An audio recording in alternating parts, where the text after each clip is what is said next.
ভাবে তো মালিকে ভোট দিব, মালিক ভোট করে কর্মচারী বেশি হচ্ছে, মালিক থাকে একজন, কর্মচারী থাকে তিনজন, আর আমার সম্পর্ক হচ্ছে কর্মচারী চলছে, তোমাদের সম্পর্ক মালিকের চলছে, হয় না? কোট যা ভাই,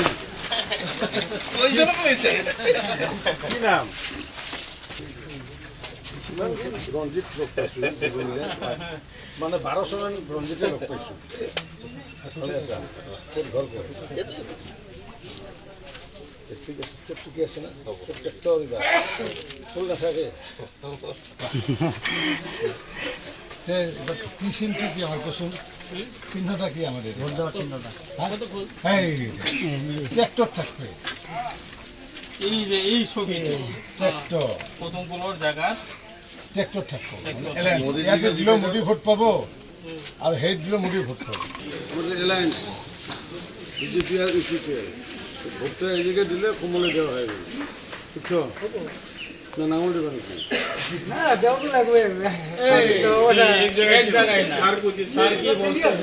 আমাকে শুনছো?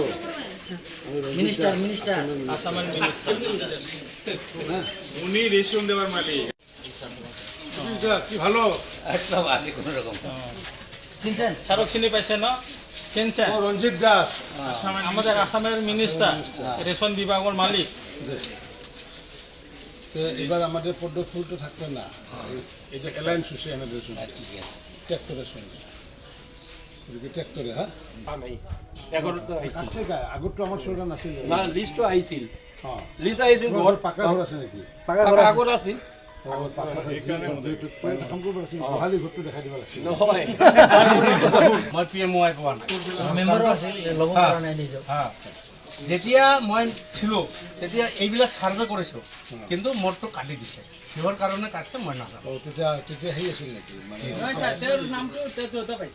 দেউতা নাপাওঁ নাই, দেউতাৰটা আলাদা, দেউতাৰটা আলাদা, মোৰ আলাদা, মোৰ লগত একে লগত এই যে এই তাৰ ঘৰ ছাৰ্ভে হৈছে, মোৰটো নাই, তাৰটো আছে। কেতিয়া ছাৰ্ভে কৰিছে এতিয়া? ছাৰ্ভে আমাৰতো এইখন চৰকাৰ অহা 3 বছৰ হ'ল। 3 বছৰ ছাৰ্ভেটো আগতে হৈছে, ছাৰ্ভে কৰোঁতে হাজৰামাই আছিলে।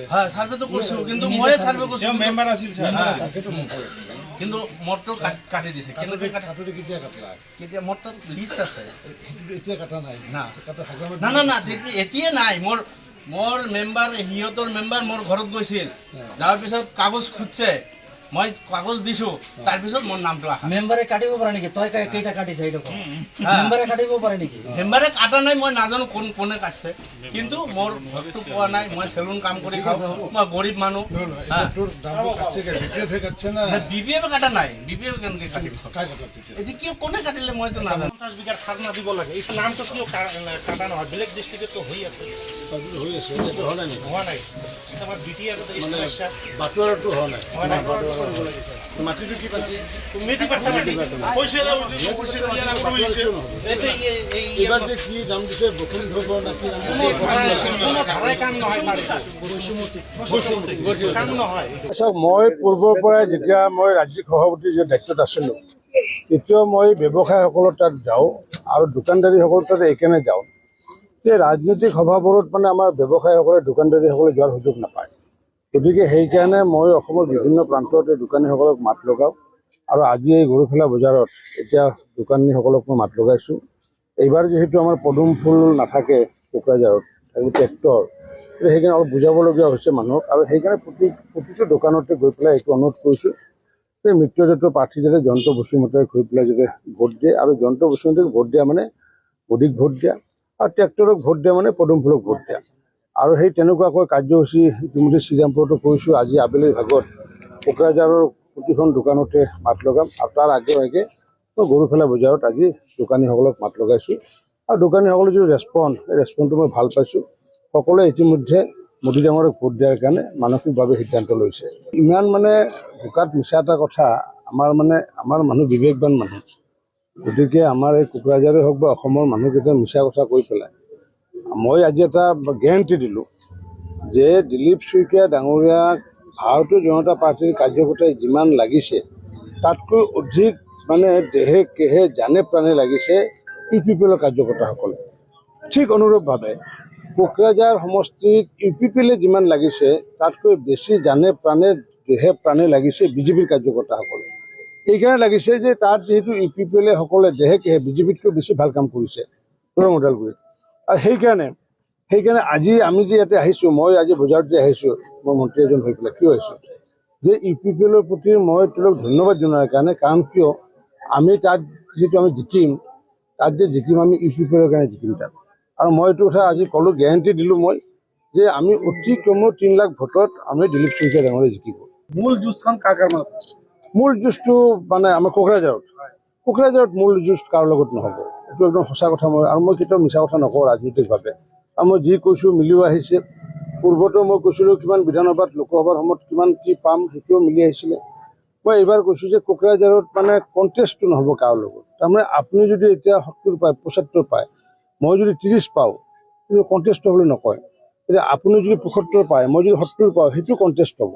কিন্তু মই যি দেখিছোঁ যে কণ্টেষ্টত নাহিব কোকৰাঝাৰত। কাৰণ কিয় বাকী ধৰক আমি 70 80 পাম, বেলেগে সকলোৱে 20 25 30ৰ মাজত থাকিব।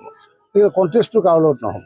এই অভিযোগটো দিছিলে, কিন্তু লগে লগে আমাৰ যিটো লেণ্ড ছেটেলমেণ্ট কমিটিৰ আমাৰ যি সদস্য, সেই সদস্যও প্ৰেজেণ্ট আছিলে। তেওঁ কৈছে যে তোৰ হয়তো ব্যক্তিগতভাৱে কিবা কাৰণত হয়তো হোৱা নাই, কিন্তু এজে হ'ল এইটো আমাৰ ৰাজহুৱা সমস্যা নহয়। ইতিমধ্যে মাটিৰ যি বাটৰ কামখিনি কৰি আছে। লেণ্ড ছেটেলমেণ্টৰ ক্ষেত্ৰত বিশেষকৈ কিনা বেচাৰ ক্ষেত্ৰত এতিয়াৰে নিয়ম কৰিছে যে এতিয়া এই মুহূৰ্তত মানে লিজত থাকিব। এই মুহূৰ্তলৈ লিজত 99% লিজত ল'ব। আৰু পিছত যিহেতু সমগ্ৰ ভাৰতবৰ্ষৰ লগত যিহেতু গৰুফেলাই হওক কোকৰাঝাৰ সকলো ডেভেলপ হয়, পিছততো আগন্তুক 30-40 বছৰ পিছত সমগ্ৰ ভাৰত বুলি চিন এটা থাকিব, তাততো বেলেগ চিন নাথাকে। গতিকে সেইকাৰণে এইটো লৈ পেলাই কোনো চিন্তা কৰিব লগা নাই। যিহেতু মাননীয় নৰেন্দ্ৰ মোদী ডাঙৰীয়া আছে, মুখ্যমন্ত্ৰী ডাঙৰীয়া আছে, হিমন্ত বিশ্ব শৰ্মা আৰু প্ৰমোদ বড়ো ডাঙৰীয়া যেতিয়ালৈ আছে, কিন্তু শান্তি যেনেকৈ আজি বিৰাজ হৈছে। 2014 চনৰ আগত ইয়াতে আমি থিয় হ'ব পৰা ক্ষমতা নাছিলে আজি। কিন্তু এই 14 চনৰ পিছত নৰেন্দ্ৰ মোদী ডাঙৰীয়াই প্ৰথম শান্তিৰ বীজটো ৰোপণ কৰিছে। আৰু সেই শান্তিৰ বীজ ৰোপণ কৰাৰ সময়ত গুটিটো আহি কোনে লগাইছিলে? ৰাজনাথ সিঙে লগাইছিলে। আৰু তাৰ পৰৱৰ্তী সময়ত পুনৰ নৰেন্দ্ৰ মোদী ডাঙৰীয়া আহি পেলাই মোৰ লগত, মই নিজে যেতিয়া সৰভোগৰ MLA আছিলোঁ, তেতিয়াৰ পৰা যি শান্তি স্থাপন হ'ল, শেহতীয়াকৈ হিমন্ত বিশ্ব শৰ্মা ডাঙৰীয়াৰ নেতৃত্বত, প্ৰমোদ বড়ো ডাঙৰীয়াৰ নেতৃত্বত এই শান্তিটো চিৰস্থায়ী ৰূপ পালে। আৰু যাৰ কাৰণে আজি এটা সময়ত 14 চনৰ আগতে গছত যদি এটা বেল পৰে, নাৰিকল পৰে, মানুহ চক খাই উঠিছিলে। কিন্তু এতিয়া মানুহৰ সেই টেনশ্যনটো নাই, সেইটো শংকাটো নাই। গতিকে ইয়াতকৈ আনন্দ কি লাগে? এতিয়া আমি বিকাশ কৰিব লাগে।